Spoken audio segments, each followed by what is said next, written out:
Les libéraux, le podcast qui revient sur le football de notre enfance. Les libéraux, le duel. Le reproche que l'on pourrait nous faire, à nous libéraux, serait celui d'idéaliser le passé. Avec l'épisode du jour, nous allons vous montrer qu'il n'y a pas que des belles choses durant le football de notre enfance. Pire, de grands clubs ont flirté sportivement avec la zone de relégation, Marseille et Paris par exemple. L'OM entre 1999 et 2001 et le PSG de 2006 à 2008 sont passés tout près de la catastrophe et aujourd'hui nous allons essayer de comprendre pourquoi. Gilles Christ et Raphaël seront les libéraux du jour. Salut à tous. Salut les gars. Et pour les accompagner, un invité spécial, JB de la chaîne YouTube Tales from the Click. Vous le connaissez sûrement comme un spécialiste cinéma, mais c'est aussi un très grand fan de football. C'est vrai. Salut JB. Merci de m'avoir invité. Merci d'avoir accepté de venir, c'est un grand honneur de t'avoir avec nous. Cool. Et puis je vais te poser la question que je pose traditionnellement. C'est quoi le football de ton enfance pour toi ? D'aussi loin que je me souvienne, mon premier souvenir de foot, c'est la finale de l'Euro 92, Danemark-Allemagne. Après, j'avais suivi la Coupe du Monde 94. Puis j'ai commencé à être supporter du Paris Saint-Germain lors de la saison 92-93. Les plus belles années. Ouais, les belles années. Et puis mon premier match au parc, c'était PSG Kiev. Je te fais mon profil supporter du PSG. Mais je t'en prie. Ouais, premier match, c'était PSG Kiev en Coupe des Champions 94, si je dis pas de bêtises. 94, oui. Et puis voilà, après j'ai chopé le virus du PSG à ce moment-là. Voilà. Et tu es resté tout le temps fan du PSG, même dans les années un peu... Bah, tout le temps, en fait, quand on supporte un club, je pense que c'est rare de switcher. Après, je sais qu'aujourd'hui, il y en a beaucoup qui mettent des suites Bayern Munich avec des bas de survêt Real Madrid. Ouais, ça arrive, ouais. Ouais, voilà. Ça arrive souvent même. Mais non, moi je fais partie de la génération où quand tu supportes un club, tu restes fidèle jusqu'au bout. Bah justement, messieurs, c'est un peu l'idée de l'émission du jour, c'est que même quand on supporte un club, quand celui-ci traverse des moments catastrophiques, on continue de le supporter. Gilles Christ, tu es un supporter de l'Olympique de Marseille, c'était très difficile de supporter Marseille entre 99 et 2001. C'était pas simple et surtout dans une époque où, bon, c'est vrai que quand t'es à l'école primaire, surtout dans la région parisienne, tu vis... Tu n'es pas chez toi. tu es à l'extérieur déjà pour commencer et en plus il n'y a pas les bons résultats, donc du coup tu as des supporters parisiens qui justement essayent d'enfoncer un petit peu le clou, mais après avec le temps, avec les années, tu es encore là, donc les résultats passent, les joueurs passent, les présidents passent, mais il y a toujours l'attachement et la passion qui reste. Ouais. C'était pas forcément le cas, parce que moi j'ai vraiment des souvenirs d'enfance. Moi j'ai grandi dans le 93 et je me souviens que dans mon collège, il y avait presque plus de supporters marseillais que de supporters parisiens. C'est vrai. Et aujourd'hui, ça a un peu switché. Même à Marseille, je vois des supporters parisiens parce qu'il y a eu Zlatan qui est passé. Même dans des clips de chanteurs marseillais, aujourd'hui, il y a des gens qui ont des maillots du Paris Saint-Germain. Et moi, je me souviens qu'on était en minorité au collège en tant que supporter parisien. C'est vrai. C'est vrai que, ouais, Raphaël, 2006-2008, t'as souffert dans tes collèges. Franchement, tu peux même dire avant 2006. Hein. Ouais. Il y a une saison 2003-2004 qui a été splendide avec le doublé. Le doublé.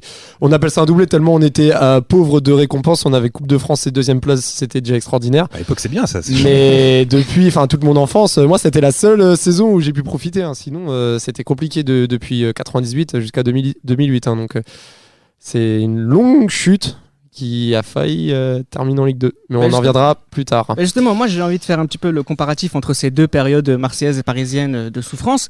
Paris entre 2006 et 2008, moi j'appellerais ça plutôt une sorte d'enlisement où les deux précédentes saisons, Paris joue la 9e place. Fini 9e place, Paris est un club du ventre mou du championnat de France. Juste pour préciser, c'est pas encore terminé la période de souffrance de l'OM encore aujourd'hui non, je crois que ça continue encore. C'est intrinsèque à ce club-là, mais on va le préciser. Mais c'est vrai que voilà, il n'y a pas eu de réveil du côté parisien. On a continué à s'enliser. On est passé du ventre mou à la relégation. On n'a pas eu ce sursaut où on a essayé de... surtout que 2004, suite à cette fameuse saison en particulier, on perd 6 de nos 11 titulaires. 2004-2005, c'est une saison très pauvre avec changement d'entraîneur. On finit au ventre mou. L'année suivante également, on gagne quand même le PSG gagne quand même le Classico en finale au Stade de France. C'est la seule récompense, on va dire. Mais c'est la suite, on va dire, logique de ce qui s'est passé entre 2004 et 2006. Donc c'est ventre mou. Après, c'est moitié de deuxième partie de saison. Et après, c'est rectiligne. C'est rectiligne dans le mauvais sens du terme. Après, pour le Paris Saint-Germain, c'est vrai que il fait partie des deux plus gros clubs avec les plus gros budgets donc de l'époque, avec l'Olympique Lyonnais, l'Olympique de Marseille. Et qui sont donc le top 3 de ces clubs-là.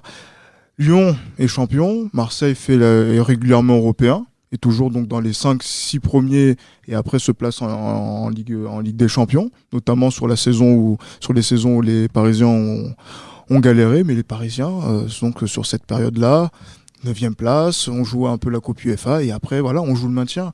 Bon, c'est en fait la plus grande interrogation par rapport à cette époque-là, c'est de se dire comment on peut mettre autant de moyens, avoir autant de joueurs internationaux, avoir autant de joueurs qui font partie des top 20 des grands salaires donc de Ligue 1 et jouer sa place contre des équipes qui sont donc de moindre niveau, en tout cas sur le papier. Après ces années-là, moi quand même, j'ai le souvenir que c'était la galère au niveau de l'enveloppe allouée pour le recrutement, parce qu'il y a une saison où pratiquement toute l'enveloppe... Moi quand je vois le salaire de Paoletta, moi je suis désolé, il y a l'enveloppe allouée. Ce qu'il faut savoir aussi, c'est qu'il y a l'enveloppe, mais qui permet de rembourser des dettes sur des gaspillages passés des années précédentes. On est plutôt sur du gaspillage. Le PSG a toujours du mal à boucler le bilan pour la DNCG en fin de saison à chaque fois, parce que justement il y a beaucoup d'argent qui sont servis pour d'autres erreurs passées en fait. Oui, effectivement, Maki son budget au niveau des comptes. Quand on repense aux équipes d'époque, donc Lyon, Marseille, etc. Moi, je me souviens quand même d'une saison où notre recrutement, c'est Elbuik, Sami Traoré et Amara Diéné en figure de proue. Et Pierre-Alain Fro, 2006. Et Pierre-Alain Fro, donc c'est pas la joie ce recrutement, c'est pas ouf. Alors si vous voulez... mais les années d'avant, attends, moi juste dire, c'est qu'en 2004, le PSG recrute quand même Sylvain Armand, Mario Epes, Jérôme Roten, et l'année d'après, il recrute Bonaventure Kalou, Cristiano Rodriguez, Vicage Dorasso, David Rosenal.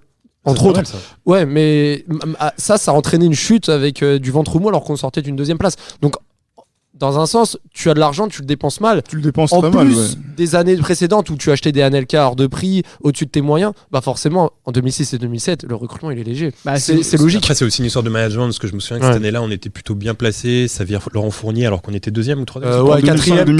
4e. C'était aussi en haut que ça allait pas bien aussi. Quoi.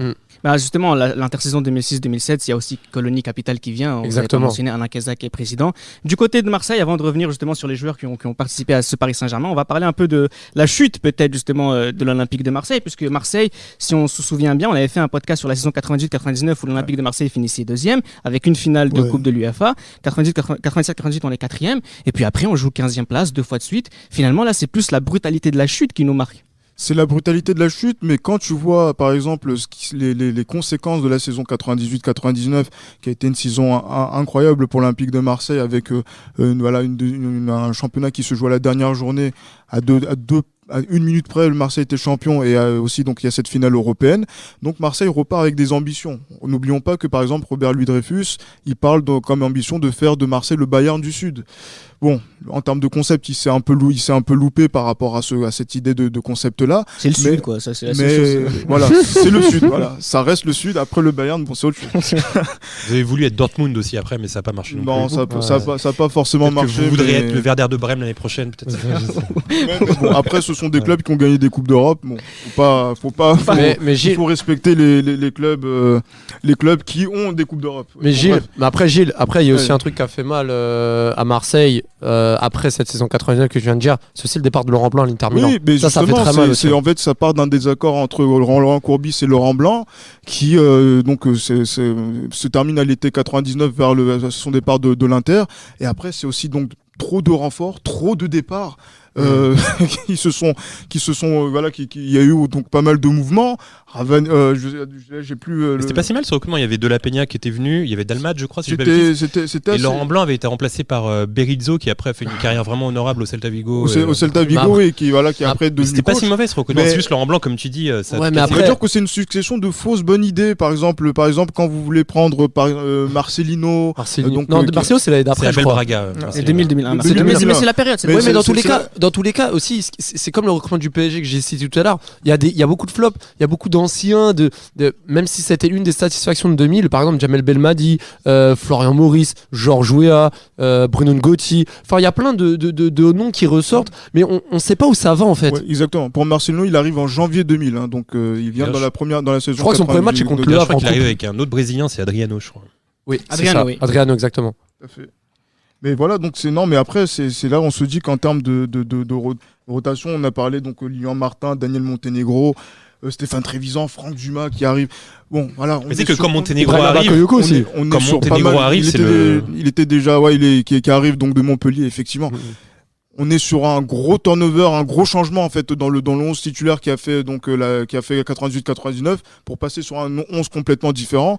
La Menez ne prend pas, l'entraîneur est viré, on change de coach Et après, En au bout, novembre, ensuite en avril, Albert Raymond qui voilà, revient, qui qui fait un match, repart. et après qui s'en va. Javier Non, c'est- Clemente. Là, on a eu Courbis, Ivic. on a eu Bernard Casoni, on a eu Abel Braga, on a eu Clemente, on a eu Tomislav Ivic aussi. Et quand même, avec Le- Casoni, vous le avez retour. foutu la plus grande rouste au PSG de l'histoire. Au Vélodrome, je me souviens d'un 4-1 terrible, Et avec que l'ouverture du score de Christian. Christian, exactement, de la Christian, tête. Il était dur ce match. Florent Maurice qui Florent marque les Maurice qui- bougeait, que mais des c'est- anciens là, parisiens Et qui marquent. Maurice qui jette ses crampons dans le Sa public après chaussure, avoir ouais, marqué. tout à fait. C'était une après, bonne baise. C'était c'était surtout non mais voilà, c'était un match où en fait où les joueurs les Marseillais en fait ont joué juste avec l'orgueil en fait sur la saison. Les Parisiens font une meilleure saison que en 99-2000, les Marseillais donc voilà donc avec Pérez, Pancho, Bernardo marquent ce jour-là, mais après derrière qu'est-ce qu'il y a? Mais, Il y a- c'est- il y mais a cette rien victoire, derrière. d'ailleurs, cette victoire-là me fait un peu penser 2 ans plus tôt quand le Paris Saint-Germain remporte le Classico au Parc des Princes en se faisant mener aussi 1-0 avec le doublé, avec le but de Marco Simone et de, Ah oui. et de Bruno Rodriguez en 90-99. Pour moi, c'est la même chose. La saison, c'était pas la meilleure, mais il y avait l'état d'esprit et l'orgueil, comme tu disais. Mais au final, mais avec l'orgueil précède la chute, et la chute de Marseille, ça a été ben, cette saison-là qui, même si vous gagnez donc ce classique, ben, vous jouez le maintien et on serre les dents jusque dans les dernières journées. Et après, c'est quasiment la différence de but que Marseille se sauve. Et là, non, on se dit que après, donc sur la saison d'après, on va peut-être se ressaisir, mais non. On se ressaisit pas et on continue à faire les mêmes erreurs, à dépenser de l'argent n'importe comment et à demander à l'investisseur, donc Robert Ludefus, de mettre la main à la poche pour combler des déficits. Justement, on va peut-être parler de... Oui, Raphaël. mais surtout que je voulais dire pour la première saison de Marseille en 99-2000, beaucoup de points perdus dans les arrêts de jeu ou dans les dernières minutes. Ça dit Énormément de quoi points. pour toi, ça c'est... C'est que par exemple, là j'ai des exemples en tête. 2-2 contre Nancy, égalisation de Cascarino dans les dernières minutes. Également l'égalisation de Michel Padovano, Marseille-Metz, un partout. J'ai quoi aussi? J'ai l'égalisation également de Meniri, Marseille-Nancy 2-2, de Alex Di Rocco, de Sedan pour la dernière journée, même. Ouais. Pour la dernière journée, même, on se fait Justement. peur. C'est toujours dans les dernières minutes. Il y a beaucoup de points perdus dans les dernières minutes côté Marseille dans la première saison. Et en plus, c'est après aussi des matchs où il n'y a rien à dire, que le retour de Dugarry au Vélodrome en 99-2000 où il marque et c'est pas il nargue le public marseillais, mais voilà, il célèbre pas son but, il défie en fait du regard donc le virage. C'est des matchs où en fait, C'est voilà, des règlements de compte. on sent que voilà, on est dans quelque chose qui va à côté du football en C'est ça. fait, et que Marseille n'est pas forcément concerné sportivement par ce qui se passe. On va justement essayer de revenir peut-être sur les raisons de ce marasme général à la fois à Marseille et à Paris. Du côté de Paris, on a aussi des petits problèmes. Par exemple, il y a la polémique Dorasso. Alors en 2006, il y a plusieurs polémiques. La polémique de Dorasso Il y d'abord. a la polémique de Dorasso qui rentre en conflit avec Guy Lacombe qui l'insulte publiquement. Et aujourd'hui, il regrette ses propos, mais voilà, à l'époque, au Paris Saint-Germain, quand on faisait une bêtise, au moins on sévissait derrière. Ce qui n'est pas toujours le cas aujourd'hui. Mais voilà, entre ça, alors il y a eu ça. Il y a la suspension de Fro aussi. De Fro, et surtout, Tel Aviv. Oui, la mort du supporter. La mort de Julien Kemener, supporter des Boulogne Boys, sur l'altercation avec les policiers en dehors du stade. Et si je me trompe pas, il y a aussi la grosse blessure de Mario Yepes contre Blessé Marseille. par Cissé, et cette Cissé, fois-ci, ouais. Cissé n'est pas suspendu. C'est Ça a un petit peu ajouté un peu Pour- du sel un peu à la Ah, pour rivalité le coup, on Paris-Marseille. n'avait pas trop compris. Mais voilà, en 2006, en dehors de tout ça, il y a eu des choses inexpliquées. Puis le recrutement assez hasardeux avec aussi Albert Banning. Je tiens à rendre hommage à Albert 3 Banning. millions d'euros. 4 de Suisse. Oh mon dieu. Mais franchement, sur cette saison-là, il n'y a que Michael Landreau qui honore son statut. Parce que Bonaventure Calou, sa saison, elle est inadmissible. D'ailleurs, je me souviens, c'était Gérard Rouillet qui avait dit à Kézak, tu peux prendre Banning, c'est le nouveau Vieira. L'année d'après, c'était on va recruter Didier Digard, le futur Didier Deschamps du Havre. Et au final, Et Bourillon, c'était le futur quoi? futur à La Roche ou j'en sais Parce rien. qu'il y a eu- mais- il y a eu le Bourillon, il y a eu Zoumana Camara, il y a aussi Seara, il y a eu futur Apoula Paul Edel Le aussi Guen. qui est venu en 2007. Ouais, mais Et puis Amara Djane qui est venu, il y a aussi voilà, et Sami Par Traoré aussi qui est par, arrivé. par contre, à savoir, 2006. le mercato d'hiver était très intéressant. Alors recrutement, non vraiment, avec Jérémy Clément des Glasgow Rangers, Marcelo Gallardo. Là, c'est Le Guen qui vient chercher ses enfants. C'est ça, mais Marcelo Gallardo et surtout Louindoula. Peggy Louindoula ramené gratuitement de Levante qui est en rupture de contrat, qui avait fait beaucoup de bien en deuxième partie de saison. Ça, faut le dire parce qu'il y a eu des belles victoires lors de cette période-là qui a sauvé le Paris Saint-Germain avant même de parler de la saison d'après. Et Gallardo aussi qui est venu. Il n'a pas joué beaucoup d'ailleurs. C'était un peu compliqué Gallardo, mais il a quand même fait du bien, surtout dans l'entrejeu où on avait besoin d'un créateur après le départ de Dorasso inattendu. Mais c'est vraiment, franchement, quand on réénumère les joueurs et je me rappelle de certains matchs et certains flashs, en fait. Parce que j'ai un peu de recul par rapport au Paris Saint-Germain, je me dis, mais quel bordel, en fait. C'est dur. Quelle mouche les a piqués. Oui, Je me rappelle d'un match, une défaite à Sedan 2-0 avec un CSC au bout de 2 minutes de jeu, Sedan qui était dernier. Le retourné de Ilan au Parc des Princes, même contre même la victoire de Paris à Nancy 3-0, c'était inespéré. On a hurlé la victoire contre Le Mans, on perdait 1-0.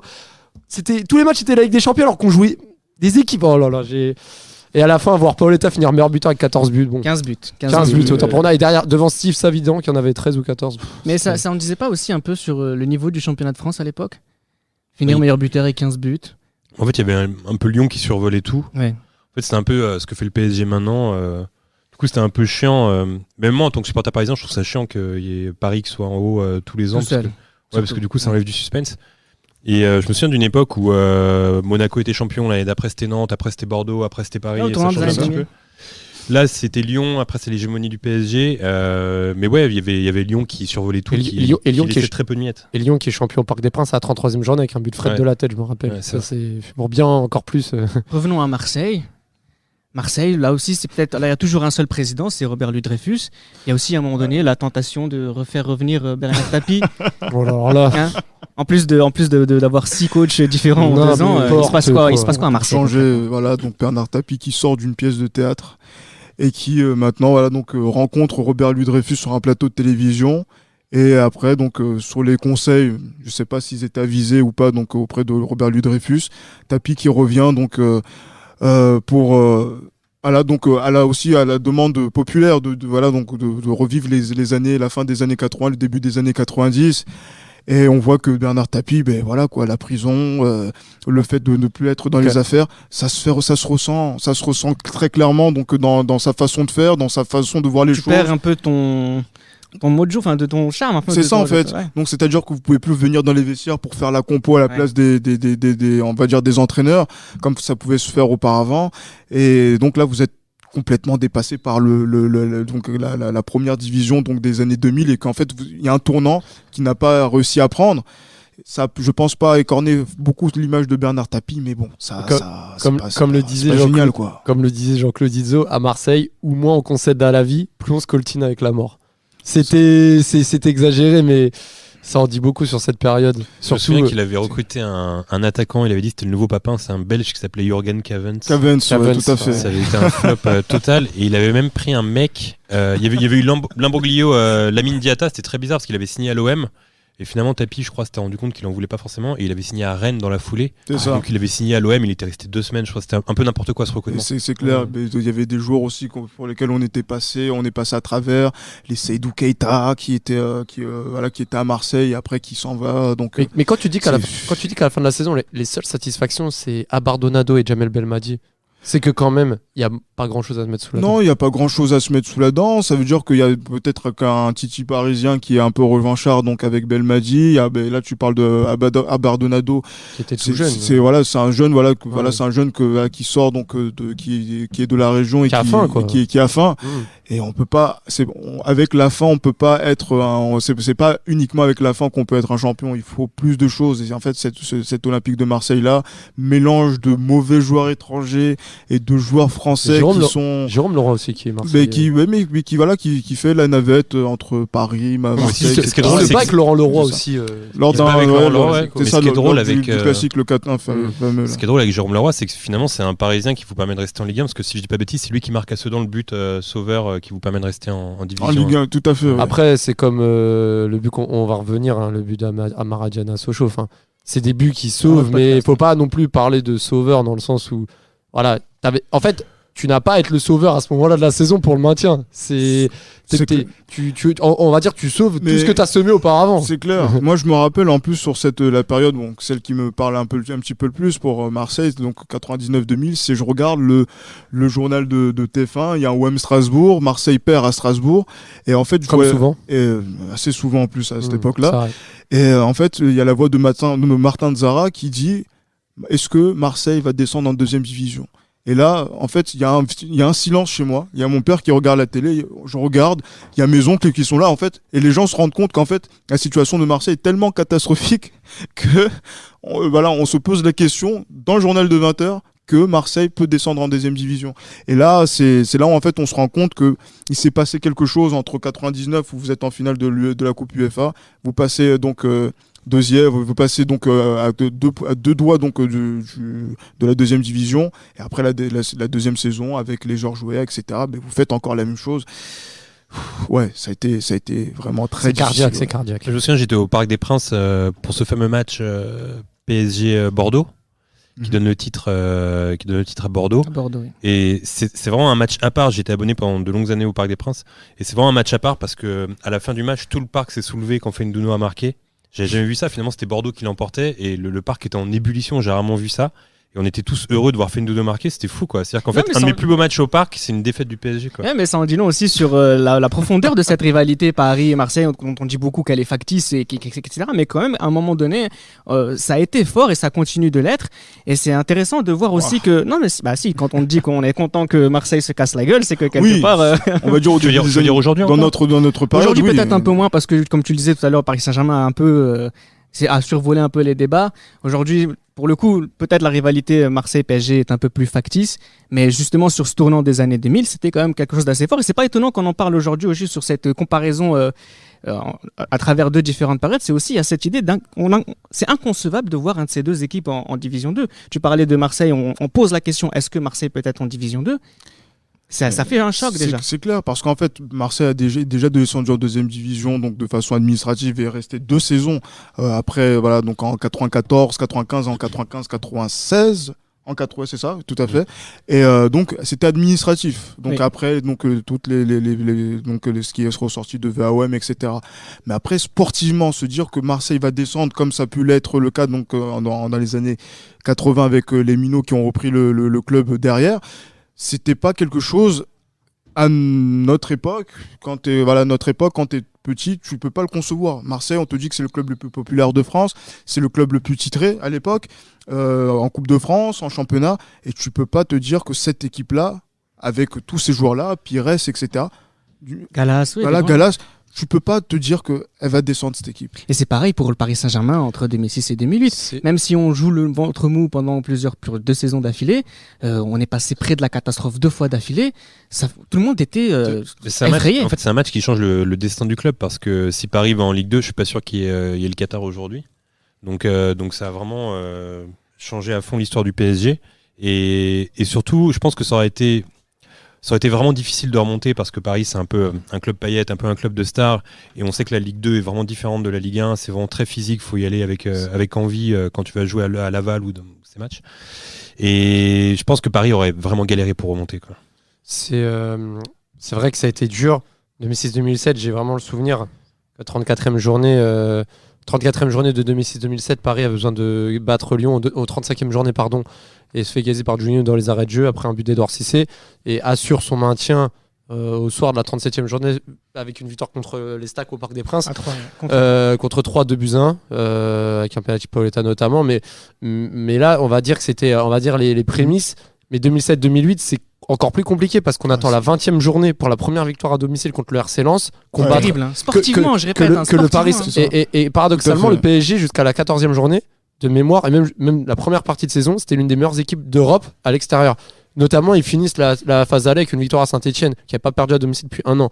Mais par la suite, c'était 35e, diamétralement, 34e journée de 2007-2008, c'est la défaite à Michel Dornano à Caen 3-0, la voiture de Sylvain Armand qui est cassée, le départ d'Alain Kézac. Là, pour le coup, le PSG est 18e. Le PSG est 18e. Et je pense que de toute ma vie, c'est vraiment la période où j'ai vraiment eu la plus grosse peur en tant que supporter. Parce que là t'es vraiment dos au mur, il te reste 4 matchs. Et là, vraiment, c'était pas l'hésitation, c'est plus... Je commence à me préparer à la Ligue 2 pour me rassurer, mais aussi parce que on y allait tout droit. Je suis d'accord avec toi parce que j'ai un vrai souvenir de ce camp PSG 3-0 là. C'était horrible. Et ce match avec Roten, je crois qu'il fait une interview où il dit on va devoir porter nos couilles ou je sais pas quoi. Ouais. Et je me souviens de ce match. moi je m'étais dit bah voilà, c'est la Ligue 2 quoi. C'est ça. Il était tellement mauvais que. Mais tu vois, d'ailleurs, j'ai oublié de mentionner en 2006-2007 le bras d'honneur de Bernard Mendy aux supporters du PSG en fiasco, on va dire, de cette saison, en prémisse de tout ça. Mais pour 2007-2008, en 35e journée, Paris reçoit Auxerre avec un certain Sami Traoré en face qui est prêté par le Paris Saint-Germain. Les auditeurs revoyaient le deuxième but inscrit par Amara Diané. Voilà, Sami Traoré, voilà. Allez, passe. On lui donne une fière chandelle. Allez, passe, mon gars, passe, Marc, parce que je reviens l'an prochain. Bon, bref. 36e journée, c'est match nul à Toulouse avec une égalisation dans les arrêts de jeu. 37e journée, c'est le 1-1 au Saint-Etienne avec l'égalisation de Clément. Miraculeux. Ouais. Dernier match de Pauletta au Parc. Ouais. Puis la 38e journée qui reste dans l'histoire du football français. Elle est tellement rentrée dans l'histoire qu'on va lui consacrer un podcast. Exactement. Pour terminer celui-ci, on va essayer peut-être d'aller rapidement. Vous retenez quoi de la période? Alors, on va faire un jeu, on va demander aux Parisiens ce qu'ils retiennent de la période 99-2001 de Marseille. Ça aurait été dommage qu'ils descendent en Ligue 2?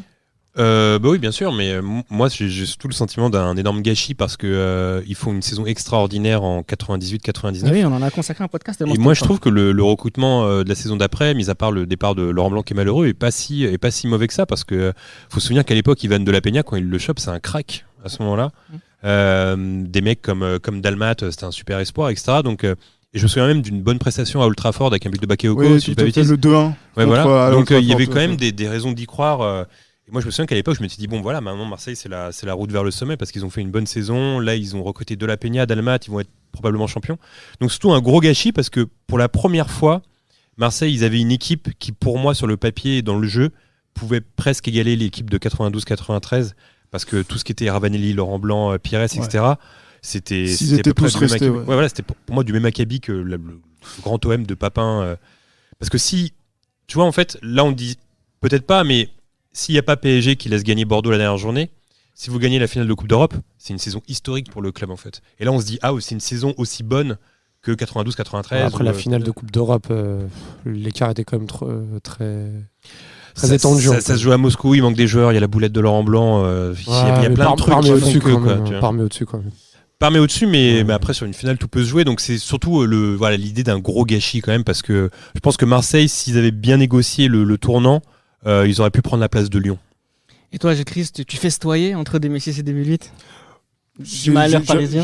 J'ai rigolé un petit peu quand même pour la saison, Merci, Canal+, c'est les guignols de l'info. 2006-2007, ça c'est vrai. Mais après, sur la saison 2007-2008, c'est vraiment dans les dernières journées, on se pose la question, merde, il se passe un truc qui... pas banal, pas commun, et c'est vrai que bon, en plus on voit Landreau qui n'était pas forcément en forme. Et moi en fait, ce qui m'a marqué aussi de cette époque-là, c'est vraiment le traitement qu'il y a eu donc autour de Amara Diané, parce qu'il faut dire que Amara Diané, il faut dire la vérité aux supporters parisiens qui disent qu'ils sont fans du Paris Saint-Germain et qui se revendiquent comme tel, que Amara Diané devait partir au Qatar, au mois de janvier. Il n'arrive pas à partir, il est très déçu en plus de ne pas partir. Et donc quand il est contraint de rester, c'est ce fameux match contre Lens dont tu parlais, Raphaël, où il vient. Donc après il dit que finalement je ne pars pas au Qatar, je reste ici jusqu'à la fin de la saison. Et qu'après l'histoire a fait qu'il a entre guillemets maintenu le Paris Saint-Germain lors du dernier match. Mais voilà, on va dire que c'est vraiment une histoire de contraste entre des joueurs qui sont des parias, qui sont peut-être jetés, qui sont mis à la porte, mais qui au final maintenant on va dire que l'ensemble des fans maintenant essayent de se souvenir de lui comme un souvenir positif parce qu'il a marqué d'une certaine manière l'histoire du Paris Saint-Germain. Dans un podcast spécial de PSG, Show PSG, dans lequel JB tu auras la chance ou comment j'allais dire, tu nous feras l'honneur d'y être encore une fois. Et merci d'avoir été avec nous sur ce podcast-là. Merci à vous. C'était Les Libéraux, un podcast produit par Sport Content en partenariat avec Urban Soccer.